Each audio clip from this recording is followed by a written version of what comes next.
Let's record. All right. Excellent. Now we're recording. Hello. All right. So you guys know who I am. I won't go over that. But yeah, again, it's a learned skill, right? It's not something you're born with.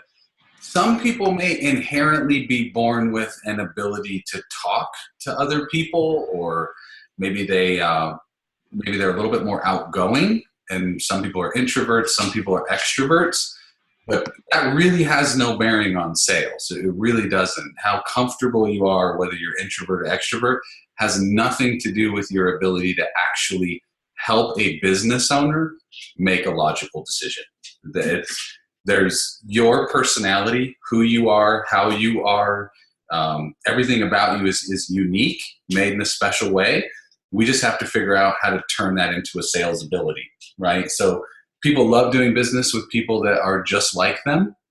People also love doing business with people that take charge and nothing like them. So I don't think it matters. So we're going to kind of go over some of that. Stay positive. These are my rules. This is my framework for sales. Barbara, this is for you. You can have no negative thoughts, people, places, or things. You have to get rid of that. Sales is so hard if you're in a bad place, because people will sense that. They'll be like, they can sense tension, they can sense depression. That stuff's like a cancer. So get rid of negativity, negative people, naysayers. If there's a place that makes you uncomfortable, don't try doing a sales call from that place. I mean, it really is that important. Get grounded. This is a long-term thing. I know we're only going to be together for an hour today, but this is something that just never ends, right? You're always going to have to keep working on it. And never forget that 80% of your success comes from 20% of your actions. So you don't have to do sales 8 hours a day for 5 days a week to make your business work, right? 20% of your time can be dedicated to sales, and that will bring 80% of your revenue into your company. It's 20% of your time, a Friday, for example. So we're going to model what works. We're not reinventing the wheel.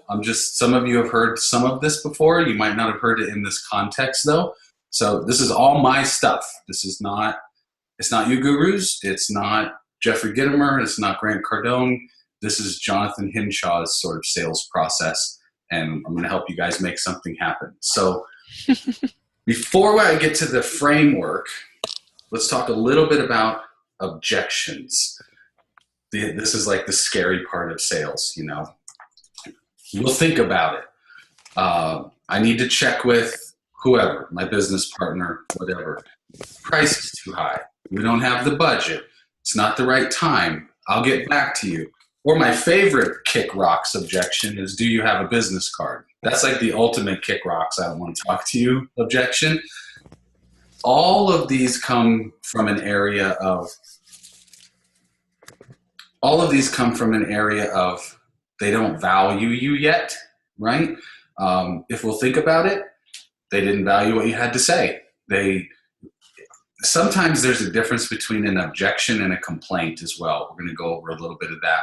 But when you hear, we'll think about it, or I need to check with somebody, or your price is too high, or we don't have the budget, or it's not the right time, what you're really hearing is, you haven't proven to me yet that this is real, right? I don't believe you. That's what you're hearing. So remind yourself of that. When they say, we're going to think about it, what you just heard was, I don't believe you yet. So now I got to go talk myself into it, or you've got to help talk me into it. So as long as that, I'll kind of come back to that. Another one you're going to run into, especially if you're selling SEO, marketing, paid search, I run into this all the time. How do I know it will work for me? Prove it. That's what they're saying. They're saying, prove it. Again, I don't believe you, right? And the simple answer is, you don't know that it's going to work for them. I mean, SEO is a ubiquitous term, and we could look at it and say, well, on average, it works, you know, and maybe in 6 months you'll win, maybe you won't. Like, it's a really hard thing to put a value on, but nobody gets the medal before the championship. These are actually things I've said to prospects before. Most people don't succeed. That's just the way it is. Especially entrepreneurs, right? 1 out of every 1,000 actually succeeds in the entrepreneur world. So if you're going to succeed, you're going to have to take a risk. What do I mean by that? I mean, you're going to have to put something out there and say, I'm willing to take a chance, right? I think this objection, as well as every other objection I've gone over, can be eliminated, not just handled. I mean eliminated, where you don't even have to do it, by asking good questions or by preemptively striking the objection. You don't have to wait for somebody to say, how do I know it will work for me? If you think that's coming up, you can preemptively strike it. You can say something like, most of the people I talk to, they want confirmation it's going to work. They want to know, they want, a guarantee of some sort. So let me just explain to you that there are no guarantees, right? I can't guarantee you first place ranking in Google because I don't own Google. And anybody that does guarantee that is selling you snake oil, right? That's just sort of an example of preemptively striking that, because then they can't say it. You've already struck it out of their repertoire. So where do they come from? They're just excuses. Objections are excuses. There is a difference between an objection and a complaint. So let's talk about that real quick. Think about the last time you went into a store and you looked at a jacket that you wanted to buy and it was more than you wanted to spend. Let's say you were looking to spend $50 and you found the perfect jacket and it's $100. You still bought the jacket. You didn't have an objection. You had a complaint. You were like, wow, that's more than I want to spend. I didn't want to spend $100 on a jacket. I wanted to spend $50, but this is the one that I want. I'm here. I might as well get it. So it's really important to remind yourself that when you're hearing objections, when you're hearing excuses, sometimes it's just a complaint. Like when people make a comment to me like, wow, you actually charge 10 grand for websites? Absolutely. That's what we start. And then I just let them sit on that for a minute. They didn't object to it. They're kind of complaining, right? They're complaining and their brain is kind of working through it. And I'm just going to let them sit there for a second and digest that so they can say, okay, tell me more. What's involved with a $10,000 website? Like, I don't get it. I really want one, I guess. It was a complaint. It wasn't an objection. But they happen when your prospect doesn't see or understand the value of your product or your service or you.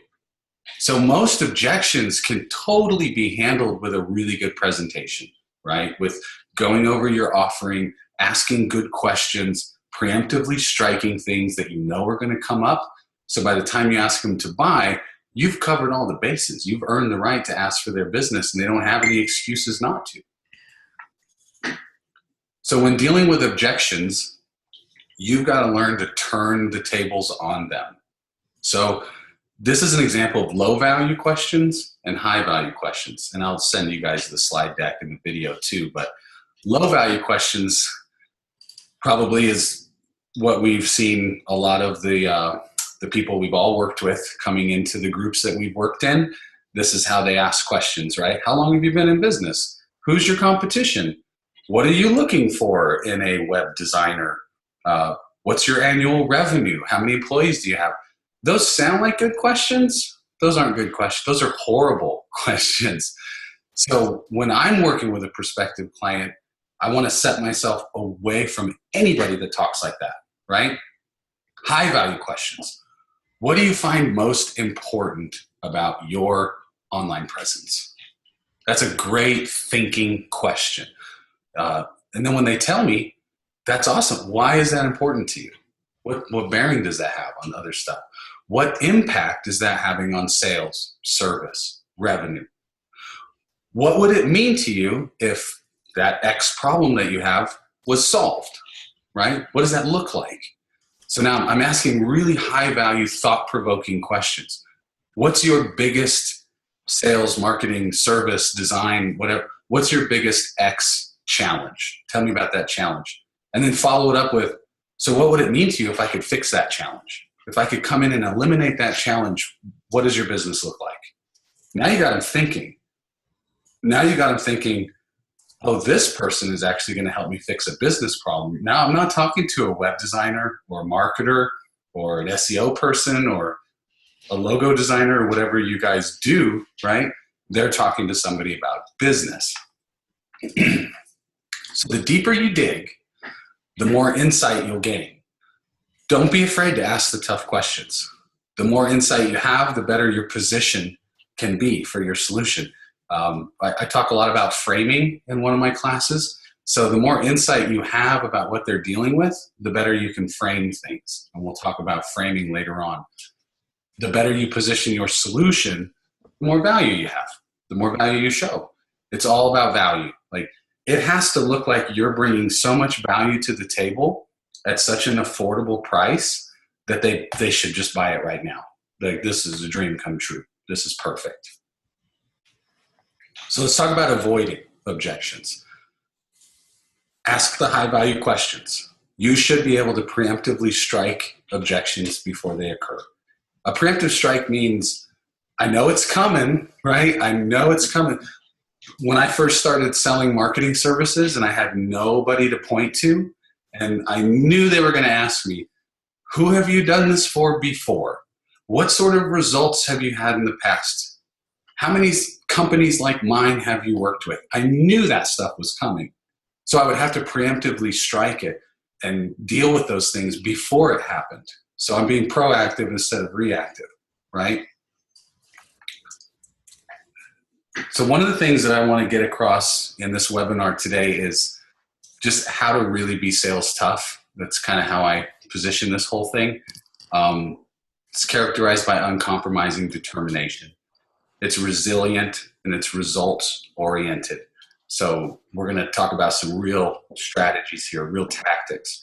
And I want you guys to really think about, how can you prepare? How can you relentlessly be prepared, objective, and service-minded? Because if you're not preparing, you're probably selling snake oil. You know, if you're not doing a little bit of research before that call with the prospect, you're probably not going to get that deal. You could trip over deals here and there, but if sales is really important and they're really critical right now, I would never get on the phone with a prospect without spending at least 20 minutes or 30 minutes researching them, figuring out their industry, looking at their website, writing down some good questions. So by the time I get on the phone with them, I already know where I'm going. And yes, thank you, Jen. Warm calls, right? I've already got things to talk about. So this is a tactic. This is actually a real strategy on how you can handle just about any objection, anything that happens. When they say something, you need time to react. So the first thing, you're going to get an objection and it's going to take you off a little bit. And you're going to be like, oh, wow, I wasn't ready for that. You need time to think. This buys you time to think, and it lets you prepare an answer. So when they say, well, you know, I just can't do it because of X, then I would say, hey, I know how you feel. Other customers have felt the same way. However, what they found is, and then I would handle the objection. It's called the feel, felt, found. What I'm doing is I'm buying myself time to think of the rebuttal. You know, I'm buying myself time to think about what am I going to say, because it's really hard with sitting in that awkward silence and they throw something out there and you're kind of stuck. They will pick up on that and know that they got you. Maybe they'll get uncomfortable. So you need to buy time. So the minute the objection happens, you can just say, I know how you feel. Other customers we've worked with have felt the same way. However, what they found is, right, and there's an example here, Mr. Prospect, I know how you feel. We've had other customers who felt the same way, but what they found was we were actually improving their revenue by over 300% within 24 months. So let me ask you this. What problems could you solve with 300% more revenue? So now I've answered their question and I've asked them a question. I put the ball back in their court. And I made them think about it in a different way. And I framed it a little bit.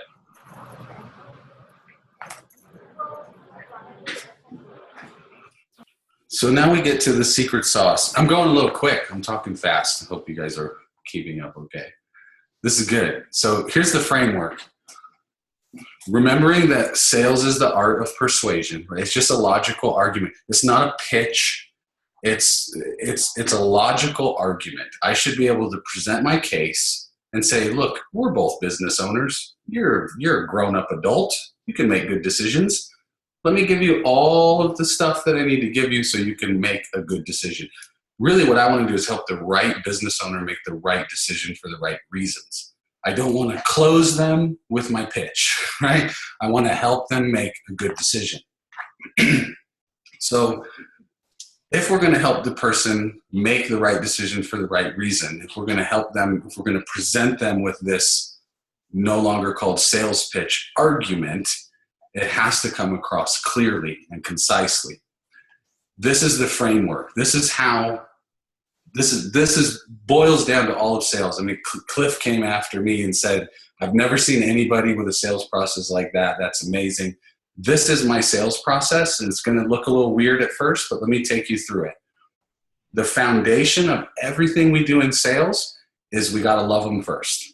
And I'm not being hippy-dippy with that. Like, I'm serious. You're here to help them. So you got to let go of the ego. You got to not think, oh, this person doesn't know anything about what I'm trying to tell them. This is going to be so frustrating. You got to let go of the ego and just come in with love. You do. Love and acceptance. You also have to come in with forgiveness, especially in our industry, because they've been wrong before and they've been wronged before, right?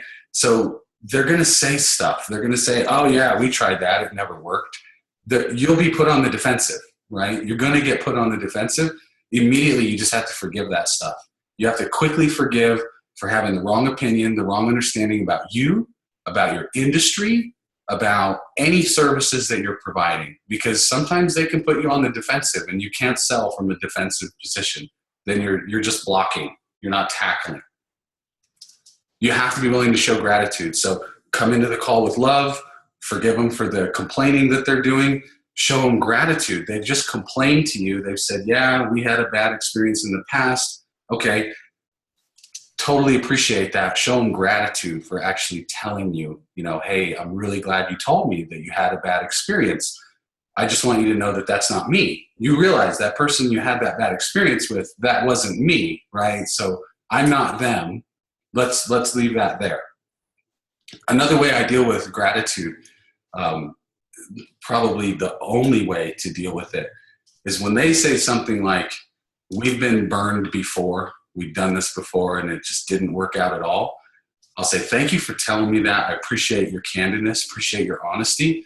I just want you to know that I'm not that person. I am a totally different company. Here's what's really upsetting about that, though, is you've been burned before, but that person is still burning you today.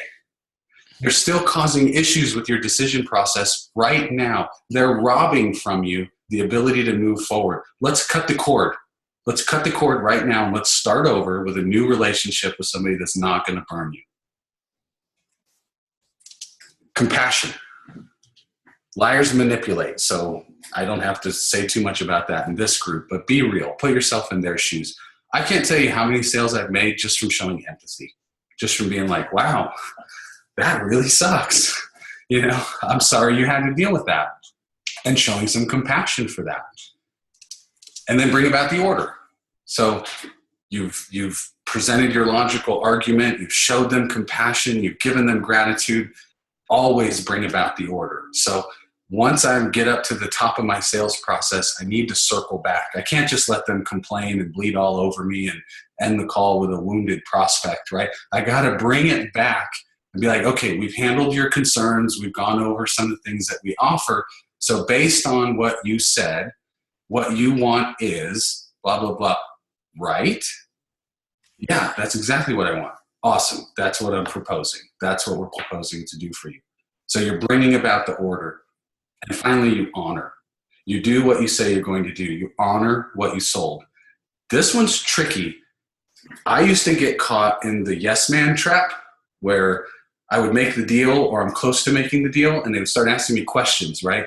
Well, are you going to do this? Are you going to do that? What about this?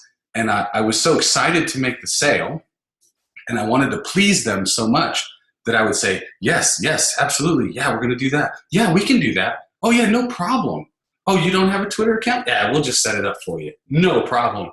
By the time I got off the call, I just oversold everything. And now I've totally put myself in a black hole with all these yeses that I told them and I've oversold. It's really hard to honor your packages if you oversold something. So it's okay to say, I hear you, but that's not part of the package. I can add that in. It's just not part of what I'm offering. So if you can remind yourself, I need to honor this person. I need to do everything that I'm agreeing to and everything they're signing up for. That makes you really, really careful about what you say yes to. Because it's easy, especially in the beginning of the process when you're trying to impress and you're trying to get them started, it's really easy to fall into, oh yeah, that's easy. I can do that. No problem. And you're not looking at your calendar. You forgot that you said yes to 20 other things this week. You forgot that your team's completely booked out for the next 2 weeks. You didn't know that you had traveling to do next month, and that's not going to work. So if you have any question whatsoever, it's okay to say, let me get back to you on that. I'm not sure. I don't want to commit. I don't want to overcommit. That might be something we can work in, but let me get back to you. Would that stop you from signing up today if I said no? And odds are they're going to say, no, I'm just curious. I was just asking, is that something that we could do? Well, yeah, let's talk about it. Let's come back to that. It's okay to back burner stuff. So that comes down to where what sales is. It's where love and self-respect meet. And I'm a firm believer in that. I hate the zip guy that you see here with but wait, there's more, the infomercial type of selling that people do. This is where love and self-respect meet. Defeat and victory are totally meaningless. Doesn't matter. At the end of the day, it's about doing what we love to do, period. So you're going to hear no more than you hear yes. That's okay. It's part of the game. Just get used to hearing no. It's fine. Don't get used to taking no for an answer. But if you're not hearing no, if you're not losing deals, you're not trying hard enough. If you tell me, hey, I've got a 100% closing ratio, I close everybody I talk to, either your pricing is too low or you're not talking to enough people, right? Somebody has to say no sooner or later. So we're love and self-respect meet. You got love on the left, you got self-respect on the right. You love your prospects, you respect their time and their needs and their fears. I address fears more often in the sales process than anything else. When they say, well, I just don't know that this is going to work for me. I'm afraid that I'm going to give you my money and it's not going to work and I'm not going to see an ROI. That's what they're afraid of. So I need to address that. So I want to provide solutions that will help them realize their dreams. Self-respect. Honor yourself by doing what you said you were going to do every time. No excuses. You got to do it every time. And here's a good framework. For those of you using a CRM, for those of you that maybe you haven't set up your CRM yet or don't know how to set it up, you need stages. And this is a huge time-saving thing. So, yeah, I keep getting the 10-minute alert, Barbara. I don't know what's up with that because I have the paid account, so it's weird. Okay. So this is where people confuse leads with opportunities. If you walk into a cocktail party and somebody hands you their business card, that's a lead. They're not qualified. You don't know anything about their business. You don't know if they're an ideal client or not. You don't know if they can afford you or not. It's a lead. You have zero chance of closing them. That's a lead. Everyone you meet is a potential lead. You have to move them through the pipeline. So the next stage is opportunity stage. This is where you spend most of your time. This is where you've qualified them. You know that you want to work with them. You know they can afford you. So in your CRM, you might have 1,500 leads. You might have 10 opportunities. Those are the 10 phone calls to make, not the 1,500 leads. You want to work on the opportunities, move them through the pipeline. The leads are going to come and go.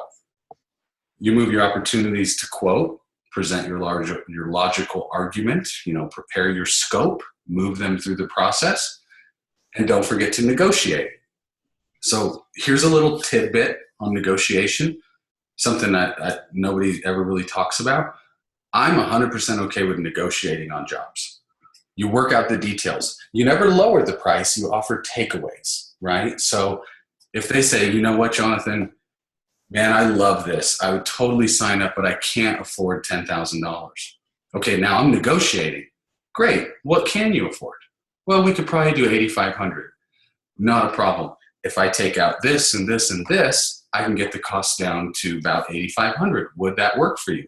So now I'm taking things away. I'm not just lowering the price and saying, oh, great, you don't do it for $8,500. No, I'm taking away things that have value to try and make the price work for them.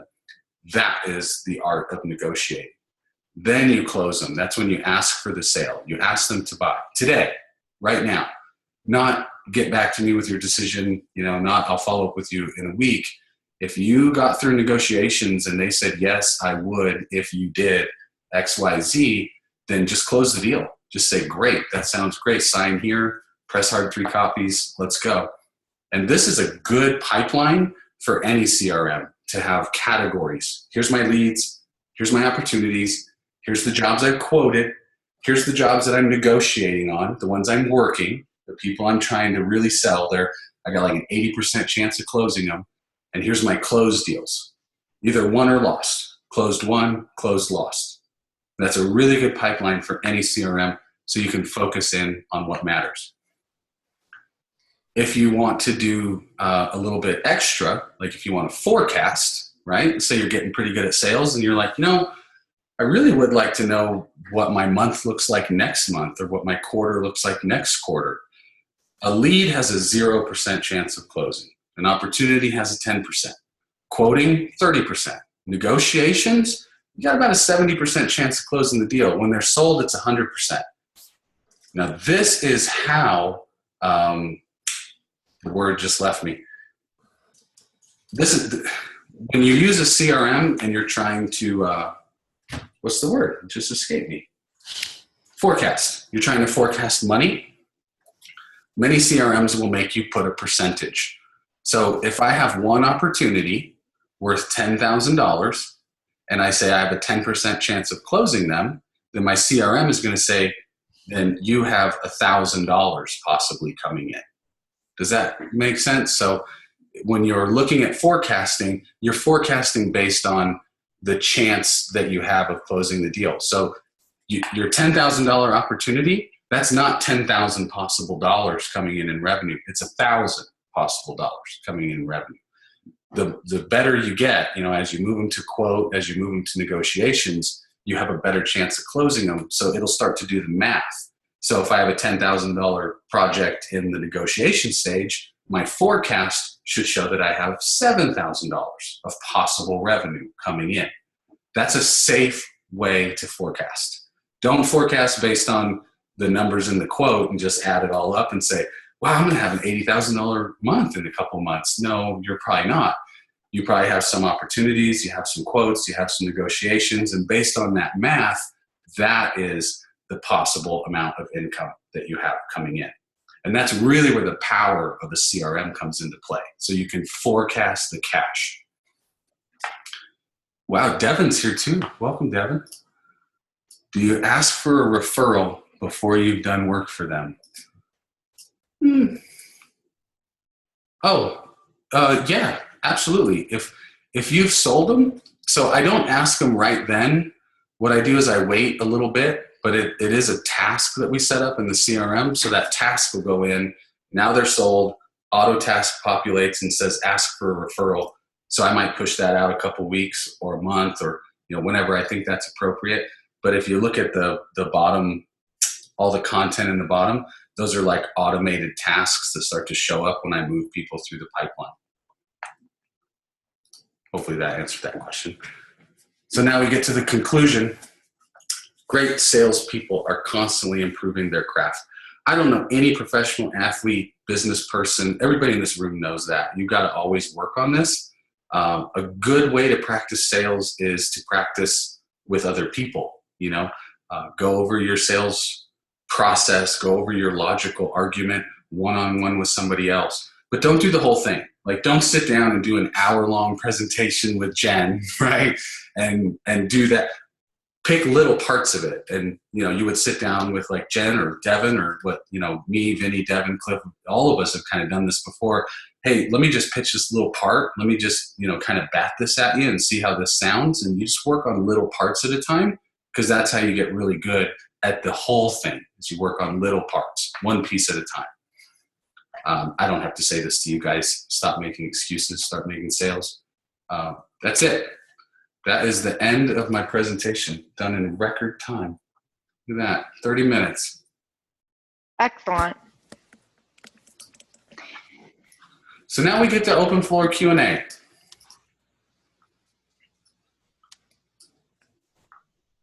I had a question. I totally wrote it down and I can't read my writing.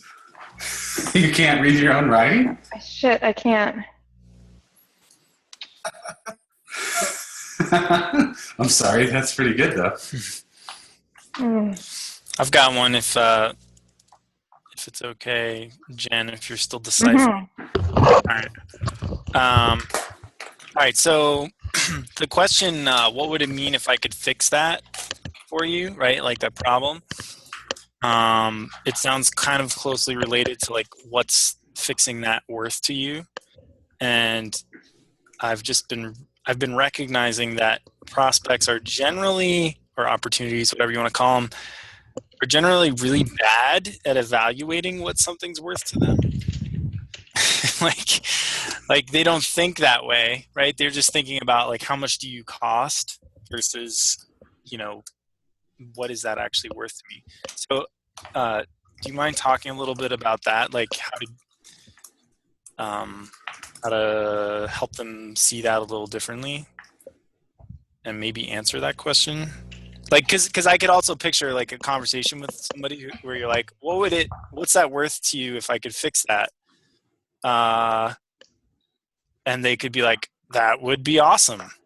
But that's not really, I don't have anywhere to go there, right? Like that's just sort of a dead end almost. I like when he related it to money, when he's like, with 300% more revenue, what would you do with that? And like, if you know what that revenue is, sometimes I like to throw that back. Like you're making $1 million. If we were making $3 million in 3 years, what would your company do with that? That just opens that like dream realm. But John? Mm-hmm. So, and it could be time too. Not everything, not every win can be related to money or has a money variable.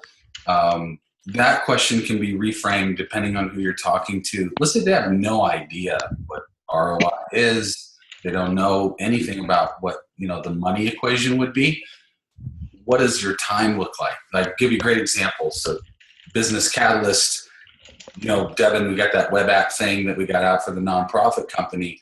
That whole sale was not based on money they're making back. It's based on, well, what would it look like if we could save you 8 hours a day of manually doing this? What does that look like? And they go, holy cow, well, the girl that's doing that is in charge of our newsletters, and we've never had a newsletter go out on time. Okay, so that's pretty tangible benefit. Like now you can get your newsletters out on time because you will save a bunch of time if we can automate this. Does that make sense? Yeah, definitely. Yeah, that's a helpful example. Did you see what he did there? He used a project we're actually doing and just like connected the dots. That was nice. I figured that you would like that. So Rick looks a little scary over there. Looks like he's mean mugging you with them glasses. Just kidding, Rick. You're fine. Hey, so John, by the way, if Jen doesn't have her question yet, I do have one. So I know that you got to kind of get used to the no's. I know that, this is just kind of, hey, you got to do it. It's part of what drives your business. But as we spoke a week or two ago, I have a knack of taking things personally. It could even be with the prospect that I had on a call.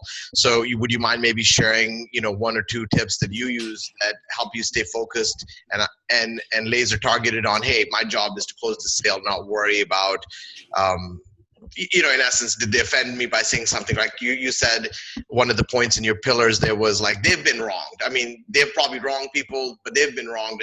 And how do you, I guess, show them empathy, right? Because that's a big thing that I lack and I struggle with. Yeah, well, I think that's where really grace and compassion come in, just being compassionate and knowing it's not personal. Whatever they're saying, this is a business relationship. It has nothing to do with me personally. And maybe they do need to vent on maybe they haven't had that one person where they could say, this happened, I'm pissed off about it. Maybe you're the only one that understands that situation. I mean, I can tell you in my own business, if I try to tell Shalane about some of the stuff that all of us have dealt with in 10K, she's like, I don't get it. What's the problem? Like, don't you just do it? She doesn't know. She doesn't know that sometimes things are disorganized, sometimes they don't work or whatever. So not having somebody that can relate to that is pretty prevalent in our industry.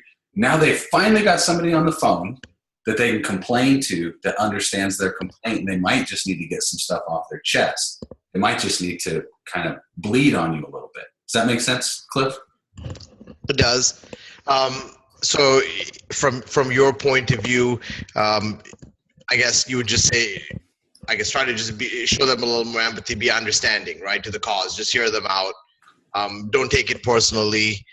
Just because they're sharing their point of view, just like you would if you were going in for another. If you were looking for a service or product, you'd be probably doing the same thing. One of the things I've been trying to do is say, well, honestly, I'm the most apprehensive when I go deal with the car salesman, knowing that you sold cars before, but it's the worst thing. I wish, you can just get the best deal online and walk in, pick up your car. But nonetheless, that's been the tip that's helped me, where I just say, you know what, honestly, how do I treat people when I first walk into a car dealership, right? I'll treat them with love and respect, but at the same time, I'm going to be apprehensive. I'm going to go in with a bunch of objections. And so I have to empathize with them. And so that's probably the best thing that I've been able to take away since our last meeting. But I just thought I'd raise that since you kind of talked about it a bit.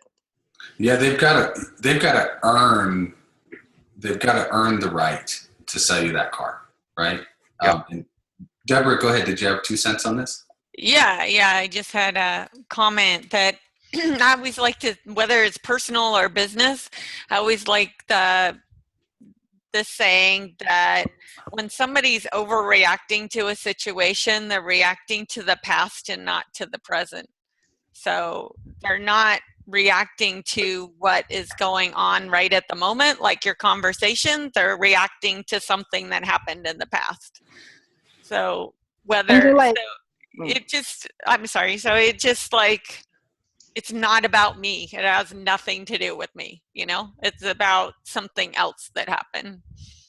That's where feel, felt, found works really good on that stuff, Cliff. If you're feeling like they're backing you into a corner, like either aggressive or, I had a call today where the guy was just putting me through the ringer, just backing me up against the ropes, trying to catch me. But didn't you just say, and didn't you just say this, and now you said something different? He's like trying to trick me, Sure. And I said, man, I know how you feel. Like you feel like you got duped. I totally get it. Everybody that's called us for this service in the past has felt the same way.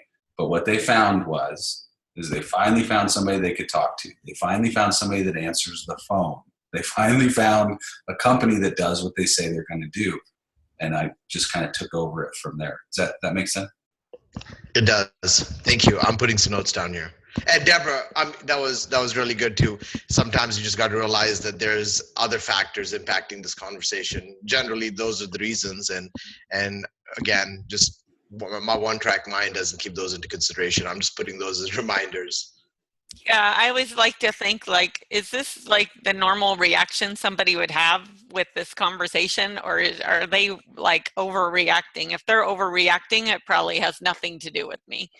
Something else. They could be having a bad day. Yeah. I can't tell you. Think of all the things we go through day in and day out. Somebody could have died in their family. They could have gotten into a car wreck. They're not telling you what happened. They could just be having a day.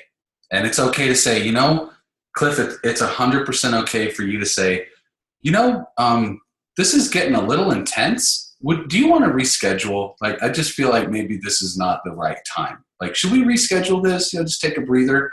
That's okay. And then they might say, you know what? Yeah, let's reschedule because this horrible thing just happened and I'm really upset, or I just had to fire a web designer and I'm still pissed off about it. And yeah, let's talk next week. Give them an exit, give them an out, give them a way to go. Sun Tzu, great book, The Art of War by Sun Tzu says, if you surround your enemy, you will make them fight to the death. But if you give them an option to escape, many of them will try to escape and you won't have to fight them all. So don't surround them and try to close them. Give them an out. Give them an option. Would you like to reschedule? Would you like to do this differently? I'm feeling like this is, especially if it's not forward progress and they're just beating you down. That's what I had to do today. I had to say, I've got a hard stop in 5 minutes. I got a webinar coming up. Let's reschedule this. I feel like you've got a lot of questions and I want to answer them. I can't do that right now. So let's reschedule. Let's take a breather, check with you on Monday. And they were totally fine with that. Yeah, I love that, and that's it might, I don't know, I might sound like amateur because honestly, sales is not a big part. That's why I'm on this call, right? And for me, it's just sometimes you lose focus, not realizing that you're having a qualifier call with somebody and you're asking them to drop 5, 10 or more grand, even when you're just talking about ballpark ranges, and I wouldn't, honestly, like how many services, if I'm looking to remodel my kitchen, I'm not just going to go into the first person who's having a call with me and say, oh yeah, I think 10 grand sounds like a great deal. And so it's just really important for me to come from that mindset that, I need to bring them value. I need to make them feel comfortable. And I know Jen's like the master of all of that. And, I just need some tips and need to change my mindset on that. And so I appreciate it. I'm good. Thank you. Awesome. Can I say just one quick thing? Cliff, like one thing that always helps me with that is like, if I'm hurt by something, then I'm judging them for not seeing the world the way I do, and that's not fair. Like, it's not fair to them, and this goes back to John's love and empathy. Like, if they can't see the world the way that I do, then maybe I haven't had enough time to persuade them, or maybe they're just not going to see the world the way I do, So I let it go. Like, I talk to my boot campers a lot, and I say there are no no's. When you are following your heart and you're treating people with love and respect, there are no no's. Like, they can't say no to their dream and to your dream. Like, there's no around it. That's not an option. Like, it might be not you, not now, like wherever, but it's like I never take that stuff personally, because I know, Cliff, that what I'm offering is a great value and that it could serve them. And if they're not ready for it, or they can't see it, or they had a bad day, or an alcoholic father, like, it's not my thing, Thanks, Jen. And I have that type A personality where I'm trying to influence everyone. And that's, again, just, one more of those just reminders I just need to keep up. And I like that. Thank you. Awesome. Brent, welcome, buddy. Go ahead. Hey, thanks for having me. Yeah, so I got raked over the coals today too, in a sense, by a client. They were just nailing me with questions. First problem is it was a church client, and I was pitching like a $15,000 kind of ongoing piece with them, which is pretty high for most of them. So the lead pastor is very like detail oriented, kind of bean counter type. So he's like, so how are you going to prove to me the results that you're going to get?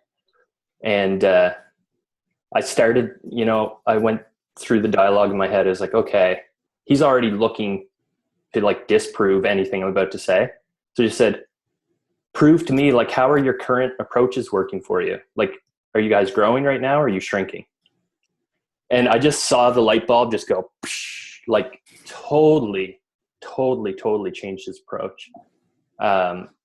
So just like to relate back to what Jen just said, I think a lot of times we're battling mindset, right?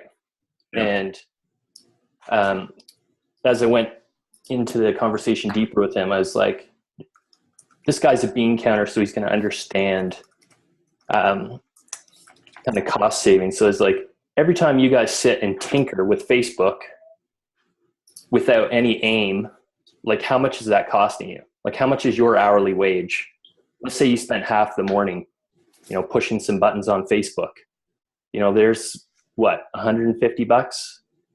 When, if you had have been out there trying to bring new people into your church, how much was your hour worth then? Right. So anyway, I'm no sales expert. That's just from experience this morning, but I liked that when they say, prove to me that you'll get results, just say, can you prove to me how your current results are playing out for you? Thanks, Brent. That's awesome. Vinny, go ahead. I guess this question would also relate to what Barbara went through. Like, how do you, or what mechanics, I guess, are you using or used throughout your life to keep the sales going and moving forward? Like, when you close a couple good deals, we tend to coast, It's like, okay, I just closed, whatever, let's say 20 grand. And I'm happy now. Now I can relax for 2 days, and those 2 days become 5 days and 2 weeks, and then like next month you're already like killing dogs in the street because you screwed up. You screwed up the last 3 weeks. So, But you just went from 0 to like 200, like all in one statement there. Killing dogs. yeah, I mean it's I experience that all the time, and I'm trying to like be more methodical about it. Like what have you used, especially in the car sales industry, like which is, it's pretty cutthroat if you don't keep selling every day. Yeah, when I managed a sales team, and I'm not going to recommend this, but I'll tell you the wrong way to do it. My mentor that taught me how to manage a sales team said, when things get slow, put everybody in debt, and then they will be hungry again. Put them all in new cars. Put them in debt, get the motivation back. That's a negative motivation. So one of the tricks that I use, it's actually on my board, is I have monthly sales goals. Like those, it's really important to me to hit my monthly sales goals and to sell, whatever number is up there. What helps me a little bit is that I don't control the company's finances. Shalane does. So I really don't ever know how much is in the account. I just do what I'm doing. I try not to look at the account because that will make me go, oh yeah, I'm good. Like, I'm not going to call this guy.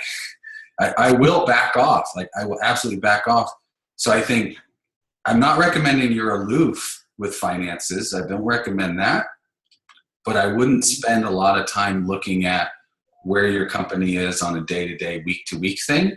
I would do your accounting, make sure everything's handled, but then set goals that you monitor every day. So if my goal is to make $30,000 this month, I can break that down into a daily goal. I've got to sell $1,000 a day.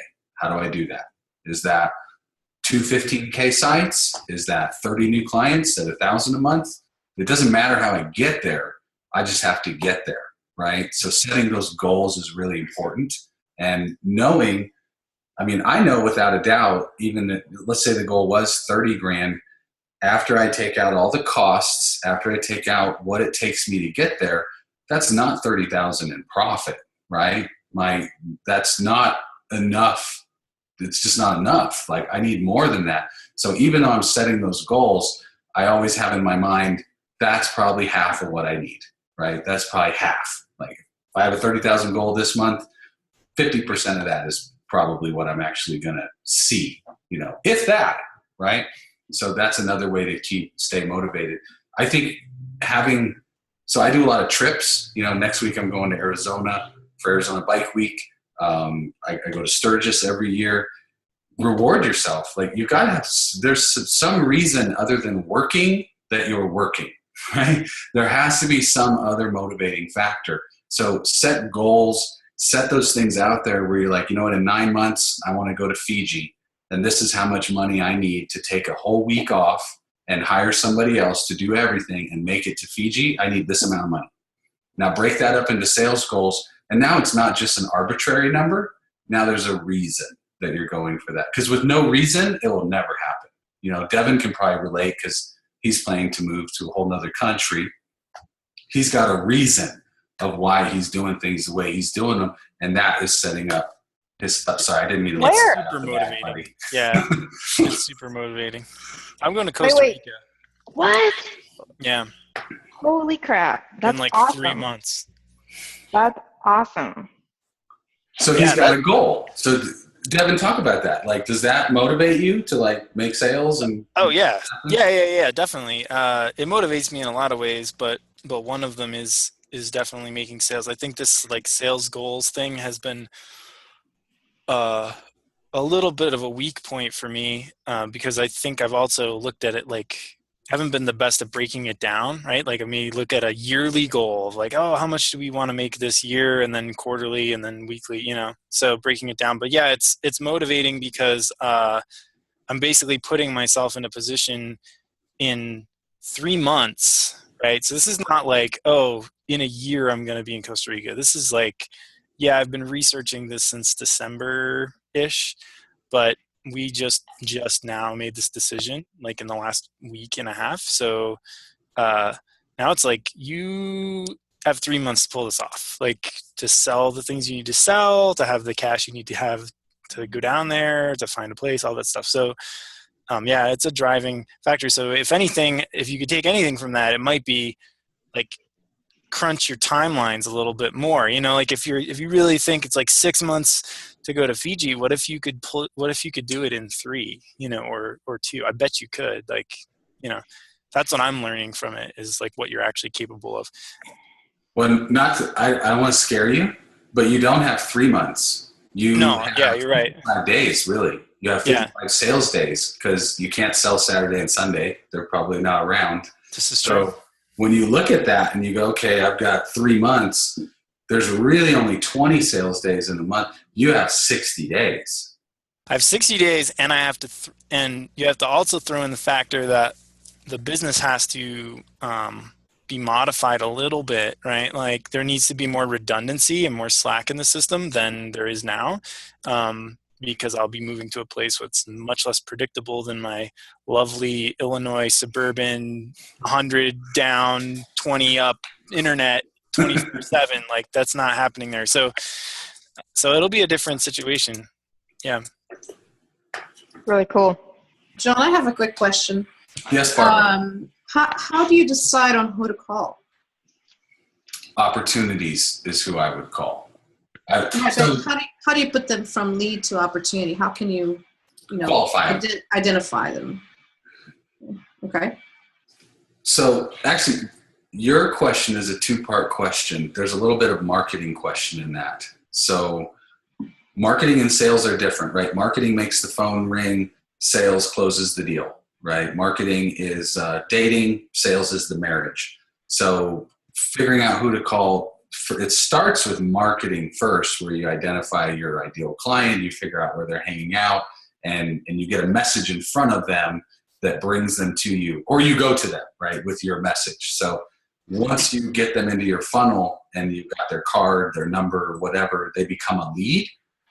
You don't think, how do I close them? Just think, how do I turn them into an opportunity? And I'm going to answer your question in a sort of roundabout way, but this will make sense. Too often we get somebody's card or we get a phone call and we start thinking, what am I going to sell them? How am I going to sell them? I got to close them. I need the business. That'll screw us up every time. What we should be thinking is, how do I turn this lead into an opportunity? Just the next step. I don't need to go all the way down to the goal line. I just need to get the first down, right? So how do I turn them into an opportunity? I got to qualify them, make sure that their market is a market I'm good with, I can do what they're asking for. They've got budget. They understand me. We're clicking. Yeah, I think this is going to work. You could probably qualify somebody in 10, 15 minutes. Once they're qualified, they become an opportunity. And the more leads you turn into opportunities, that's where your focus should stay, is taking opportunities. And even if you have to ask them, how do we move forward? What are the next steps? What do you think we should do, right? Would you like to look at a proposal? Would you like to do discovery? Would you like to get them to the next stage in your process? The close is at the very end. You're still relationship building. You're still fact finding. You're still proposing and figuring out what they want. So you don't even want to think about the sale end of it, closing them yet. You want to think about, how do I get them to the next stage? What did they say that piqued my interest that I can kind of put back to them and frame it differently, where I can move them further in my process? Does that make sense? Yeah. The second question that goes after that one is, how do you qualify somebody that did not call you? Because I can qualify anybody that calls me. That's not an issue. The problem is, how do I even go to the point of saying, hey, I'm such and such. Let me ask you some questions. And, I can't pass that barrier. Unless the client gets in touch with me, I can't even get to the point of qualifying them, period. Like, you're talking about a cold call? Yeah. Well, even if it's an email, for example. So just that first interaction, how do you go about, hey, you know nothing about me, here's me, to let me see if we're a good fit? Great question. So So, hey, Barbara. My name is Jonathan Hinshaw. I run a company called Ebway Creative, and we do a lot of cool things. We're kind of an internet company. I'm just curious to see if there's going to be a good fit here or not. This will just take like 5 minutes, no big deal. I'm just curious. Tell me a little bit about your business, like where you guys are at, what's working for you, what's not working for you. You know, is your website dialed in? Is that thing set and good to go, or could it use some help? I'm just kind of reaching out to people in the industry to see if there's any opportunity where I could help some people. So if you've got 5 minutes, I've got 5 minutes, guarantee I'll make it worth your time. Maybe just give me a little bit of a rundown on kind of what you guys are dealing with, and anything keeping you up at night, anything really bother you about your current situation online? Okay. Can you write that down and email it to me? But do you see, it was natural, right? It was natural. Like, you can tell me to kick rocks. That's fine.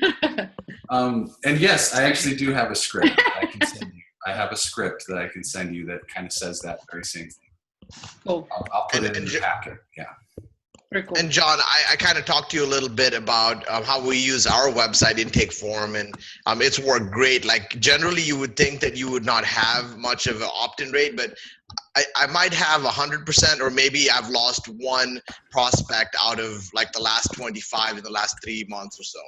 And so, Barbara, our process is, someone could just reach out to us via email or social media or through our website form, which is generally the one people apply for. And it's all it is, hey, tell us a little bit about your project. So all they're going to do is say, my name is this, here's my email, I have this business and I need some help, right? That's all they're giving me. So I actually reach out to them and say, hey, in order for us to better serve you, we'd like to actually ask you some questions about your business so that the time we use is spent effectively.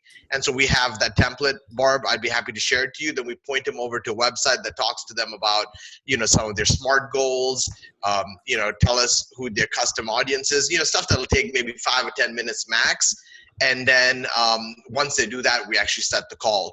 For us, I feel that, initially I had a lot of resistance to it, but I felt ultimately that if I was giving them 30 minutes of their time, I would hope that they would give me 5 to 10 minutes of their time and tell me a little bit about their needs. And it's worked out great. Obviously, I do get people who are like, oh yeah, we're willing to spend like 10 grand. And then you actually speak to them and they're like, oh yeah, it's really more like 3 grand. But that happens very rarely. And so that's one thing I do. And when we speak next week, I'll kind of fill you in on that. And Barbara, I also, for everybody, I just put a link in the chat that's a link to the best sales script ever. It might not be how you talk. You might need to reword it and do a little wordsmithing, but it kind of goes over what you were asking. Like, that's pretty much how I start most of my initial conversations with people, and that should help you out a lot. Deborah, yes. I just wanted to share what we're doing because I realized that, we were always prioritizing the production over sales. So we were valuing production over sales. And that was definitely a big problem.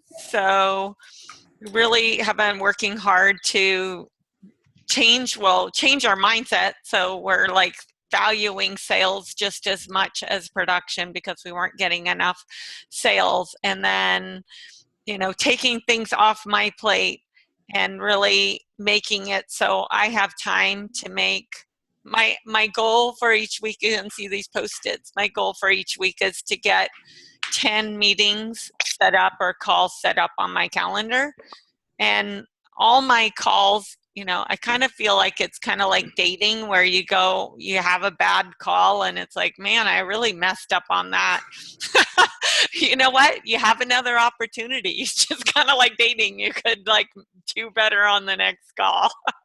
So I'm like, Jonathan's been practicing this for how many years? And I have not put in the effort, that I needed to. So if I'm making all these calls to get 10 meetings on the calendar every week, and I haven't made my goal every week, but I've come close. There was one week where projects totally threw me off, but in this week I'm at 5, so I'm super short. I need to really hustle tomorrow. But I can tell it's making a difference. Like I have like some second meetings set up. I just started this about 4 weeks ago, but it is making a difference, and I'm getting lots of practice time for the calls, which I need. So even though I'm not perfect at it right now, and maybe I'll never be perfect, but I'm getting better. Hey, can I? Go ahead, Devin. I was just gonna. This is a little bit tying back into what Brent Brewer said earlier, where he flipped the question around on the prospect, and I'm finding that like people just don't measure shit. Like they don't ever measure things. So like the easiest question in the world to sort of raise to a high value level is, what are you measuring now? It's almost embarrassing. Like they don't know what to say. They're just like, dollars. That's it. That's like where it ends for most people. And some people might say they have Google Analytics installed. Oh, cool. What are you measuring in there? There's like 4,000 things you could measure in there. We run Facebook ads. What do you measure? You know, like I find that opens a lot of conversations, and it, even if you want to take it a step further, you can start explaining the ways that you measure things, what you do to prove ROI or to try and prove ROI. If you don't want to go as far as to say you're proving ROI, it's up to you. But I just think that's a really good thing to keep in mind. It's an easy thing to turn around on them. Thanks, Devin. Hey, and just a quick time check. I'm going to hang out for another 20, 30 minutes, but if you guys have to go, feel free to go, do whatever you got to do, but I'm going to hang out. And Barbara, I have a tactic for you that you're really going to like to make sales like today. But Yeah, I need today. Brent, you go ahead, Brent. What do you got? I was just going to ask, like, I hate the calling thing. It's just not me.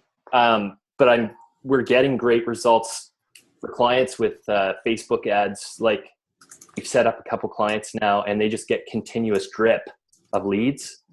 And it's the first time I've actually seen that. Like we didn't do much Facebook advertising before for clients. So I'm like, wow, why don't I have this set up for myself? So my question is, are you finding calling more effective than setting up a good continuous inbound drip? For me? Is that directed at me? Yeah, like what does your experience say? Like, has the game changed in the last 3 years, or is it like still calling is king? I would probably get smacked for saying this by Ryan Dice and Brent Weaver. I don't like making people jump through hoops to contact me. So I don't do a lot of email marketing, and I don't do a lot of Facebook ads. I do a little bit, but I am old school. I'm the guy that will walk into your business and say, hey, I like this shop, by the way, your website sucks. I own a web design company. I can fix that right now. You got 5 minutes? I'm old school. I would rather do that just because the amount of time it takes to set up funnels and do all that stuff, I could pick up the phone and go make a sale right now, However, and I have to preface this, I've got like 800 people in my database, so it's not like I'm picking up the phone book and dialing for dollars. I'm calling people that reached out to us 8 years ago. I'm calling people that I met 10 years ago when I started doing this. So I kind of have a book to call. They're like warm calls. They're not like cold calls. So I get that. I totally understand that. But I am a little bit old-fashioned where I kind of know that with my personality, with the way that I sell, I just got to get them on the phone. That's all. If they'll talk to me, I got a pretty good shot of closing the deal. Will I do Facebook ads again? Yes. Every once in a while, I like to do those. Those are great. It's just it's not like the end all be all things that I would do. The reason it appeals to me is I just love automation. I love when stuff just kind of runs. So calling, I think for me, the reality is I just hire somebody to do it.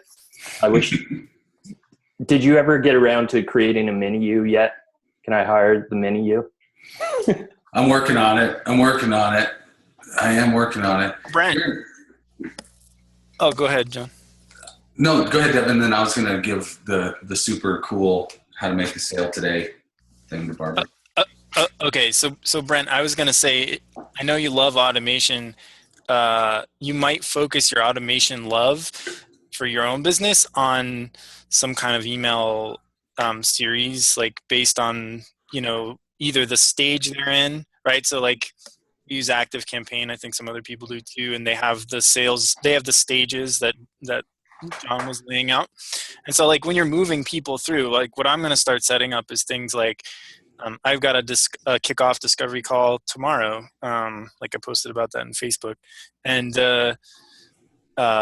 like that guy, it would be so much smoother if I could just move him in like a discovery funnel, like, and just move him over to lesson 1. And I know that he's gotten, an email ahead of time that talks about, hey, we're going to cover this. Like I've already gone over that with him. Right. But it'd be nice to kind of like warm that up that way.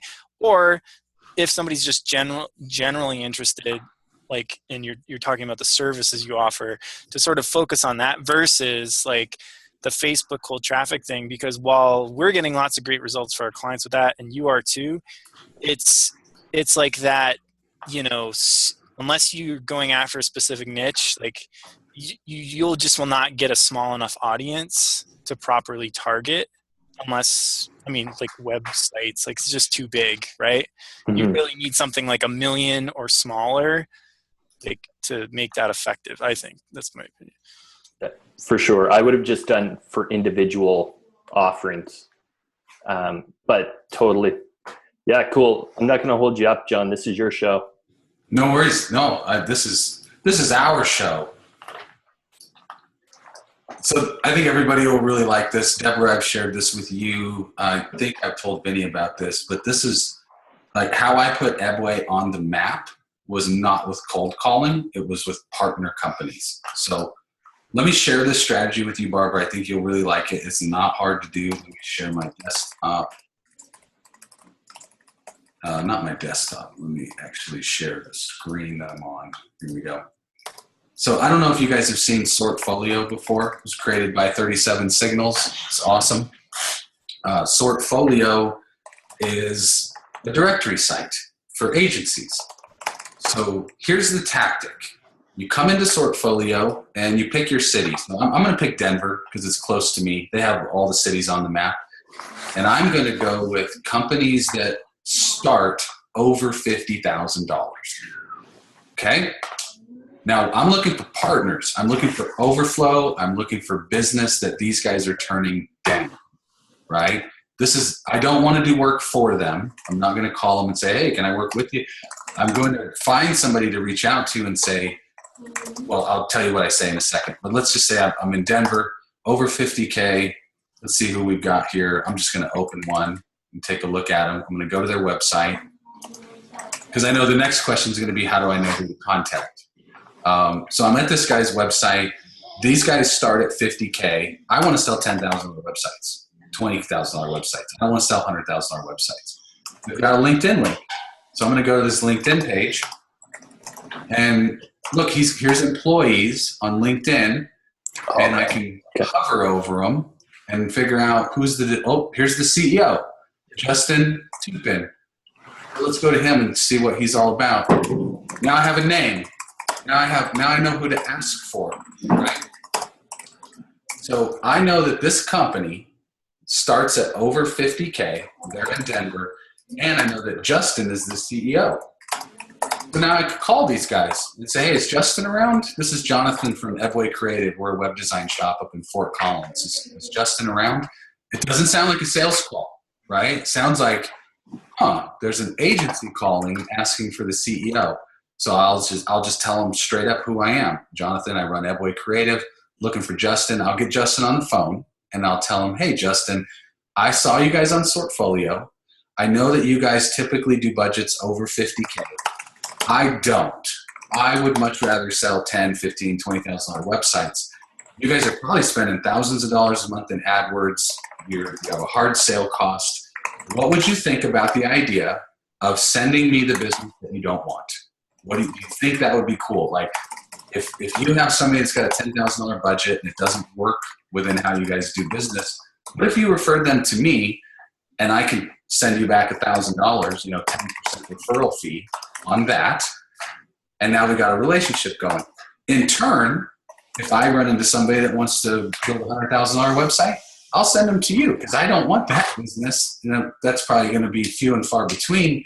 But rather than saying no to people, rather than just losing your AdWords spend or having a hard sales cost, I can offset some of your losses. And I'm really good at sales, and I will take really good of the customers you refer to me. Does that sound interesting? Odds are they are saying no to 2 or 3 people a day, right? So this is a great way to go back. It's not just him. There's 1, 2, 3, 4, 5, 6, 7, 8. There's 9 companies here that I could call. I could make those 9 calls today and probably get one.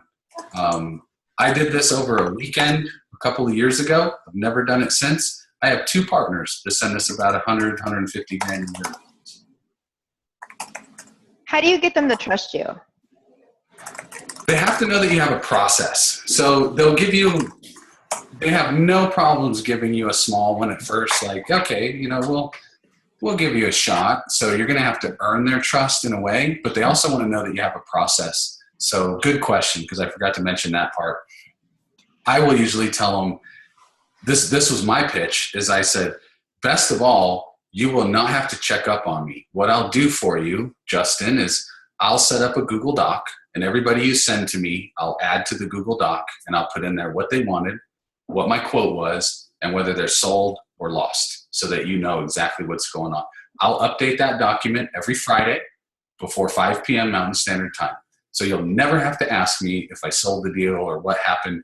You'll always know. I'll even email you an updated report every Friday so you can keep, track of what I'm doing. I would also ask you, Justin, after I do the first couple of deals, after I do the first couple of sites, have somebody in your company call that person and ask them how their experience was with me. Do some research on me. You'll find that we're pretty amazing. Because I get a lot of 10Kers even asking me for overflow. And I'm like, yeah, cool. Oh Lord. I don't know. Yeah, I don't know if if I want to put my name on it. So I can imagine this Justin dude being like, I don't know. Is he responding to the $1,000, or what is he responding? What's igniting his brain? What part of it? Is it just the way you talk to him and how you make him feel comfortable? Do you show him a portfolio? Is it just the way your language? What is it? Because I don't know. He's going to check me out. While we're talking on the phone, he's getting on Google and he's going, Boy Creative, Jonathan Hinshaw. He's a web pro, right? He's going to do the same thing that we would do. And I would just invite him, check out our website, look at what we've done, check out our work. If you feel that we're a company that would live up to part of your standards, if you feel like my, $10,000 to $20,000 sites warrant this, then we should work together, so they are going to check you out. They are going to look. John, go ahead. Okay. I kind of feel like that's a big ask, but I do kind of like the tactic of going to Sortfolio, but not necessarily for the initial ask, but maybe asking to go have a cup of coffee or go out for a beer and just get to know them first. Yeah, because to come out of the gate, it's because we have people all the time asking us, hey, we'll do your overflow work. But it's like, dude, I don't know you from Adam. I'm not going to send you any work because that's my name that's going on this when I refer them to you. But I've had several agencies approach us saying, hey, I'm going to be in LA. You want to go out and get a beer? Sure, yeah, let's go chat. And hitting the relationship off that way, is a much better way of then getting the ask, because now you're creating that relationship. And then eventually when something comes across that would be a good fit for the person that you've created this relationship with, it's a better fit. But if you have time, great way to do it. When I did this, I didn't have time to do that. I needed a partner right now, and so. Yeah. Cause Jen's saying, I get hit probably with 3 or 4 people a day asking for this. And I hit delete right away. Right. They're not calling me. And then I don't answer my phone. I have somebody else that answers the phone and people will say, oh, they'll ask me, oh, so-and-so said they talked to you. I was like, I didn't talk to that person. Just send me an email. They lied. Yeah, so, yeah. So like, I don't know. It just feels like, I mean, I like the tactic of going to Sortfolio, but I like it for the fact that, okay, now I know these guys exist. Where do these guys hang out? And then go hang out where they're hanging out. And then, I mean, it's a kind of like a stalking like tactic in a sense, but then try to strike up the conversation that way. Well, and what you'll find too is a lot of these big guys, they throw parties. You know, they have like customer appreciation night, or they have like, I mean, down in Denver, Spire Media, they have like open mic night on Friday nights, and you know they're always doing something. So you can show up at one of those things and, hey, what's happening? Yeah, I own Ebway. Just wanted to say hi, you know, and you can kind of schmooze them that way too. Yeah. Yeah, because in my experience, it always seems like the face-to-face is the most valuable interaction, because then you're actually, I mean, you don't have to talk about business, right? You're talking about, dude, see how bad the Lakers sucked? Totally. You know? Yeah. Did you know that Mike's having his first baby any minute now at Spire? I didn't know that. Yeah. Super cool. John, did you say you were just the last thing on the Sortfolio technique? Were you offering them a percentage of the closed deal, or was it like a flat thing? I can't remember. Percentage, 10% referral fee. Cool. And then I would usually they would ask, you know, a couple months down the road, if they're sending you a lot of business, they're like, yeah, so let's talk about this referral fee, right? And my answer to that is, I am more than willing to renegotiate that. Tell you what, if you send me qualified leads with what their budget is, and your sales guys have already qualified them, and you give me like a really nice intro, I'll give you 20%. But if you're just throwing me a phone number saying this guy called us, we can't help him, that's worth 10%. I like that. Vinny, you raised your hand. Go ahead, Vinny. I guess I can just speak for that, because I just did that with a company. And the way I did it, Barbara, was, one, I flew to San Diego to stay with them for about 2 days. I hanged out with the owner. And also, I got really close, because, I mean, our side of things is the creative side. They do the same, basically, but I got really close with their lead designer. And basically, they looked at our process. They look at the vision of the company and me as the owner as well. And also at the talent, right? So basically, when they send stuff to us now, these people are getting a somewhat short version of what they do. And the relationship still keeps very open in between us and them, and I have access to their developers and to their designers to ask questions and things like that. And if that client outgrows us, that client already knows that they're going to them eventually if they need more stuff. Because like John said, it's not my goal to get those big, huge accounts, and that's what they do. So we just keep a very open relationship. And I met the owner, and the owner knew me personally, the partner, and the lead designer, which was really cool. We hit it off, and was just a cool relationship, and it just worked. So, and I guess, I mean, for the last 2 weeks, they've sent about $40,000 worth of work. That it's all in discovery phase now. And like John said, they actually send it pre-qualified. So when they send it to me, I already know how much they want to spend, by when they want to start, and what is like some of the challenges that they were having already and stuff like that. So Thanks, Vinny. Awesome. Cool. Tom, thanks for your 2 cents on that. That's good stuff. I know Jen loved that, because that's all about relationship building. It's awesome stuff. Got a couple minutes left if you guys had any final questions.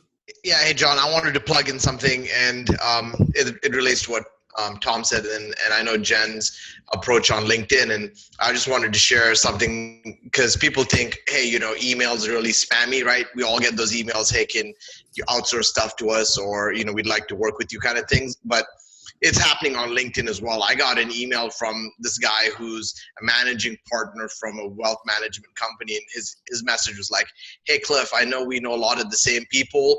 I know you're big in the web design industry, and I have some people I'd like to introduce to you, right? Let's meet up for coffee.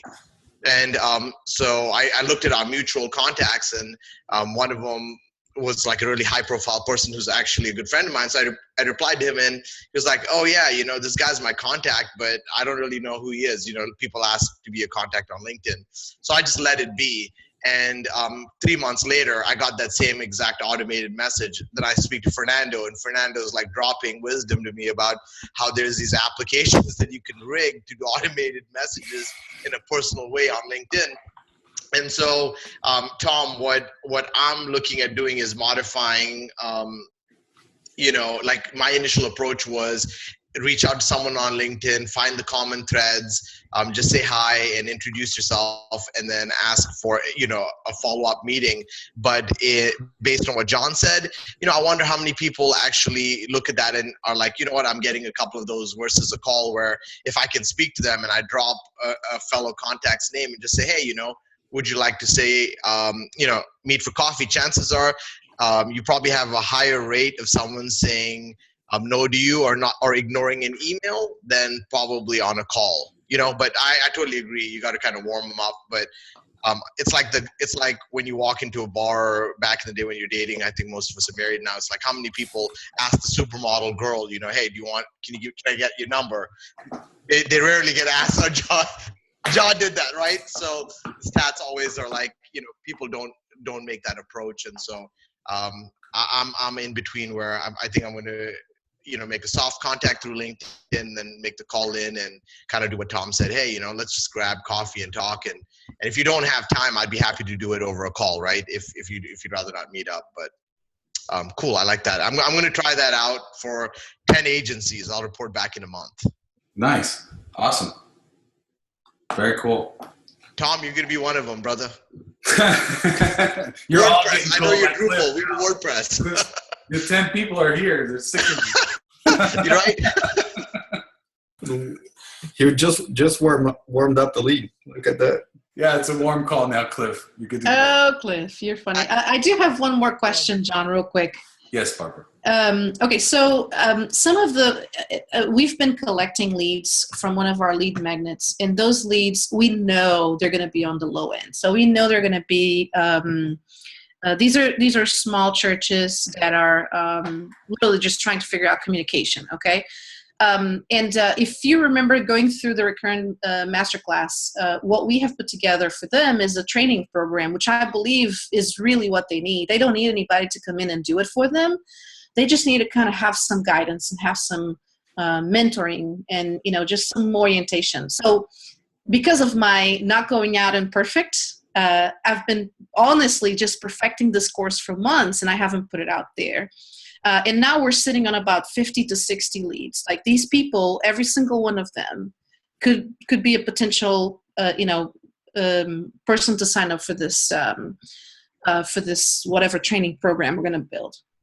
So I have this, like the small guys in good quantity, and they keep coming.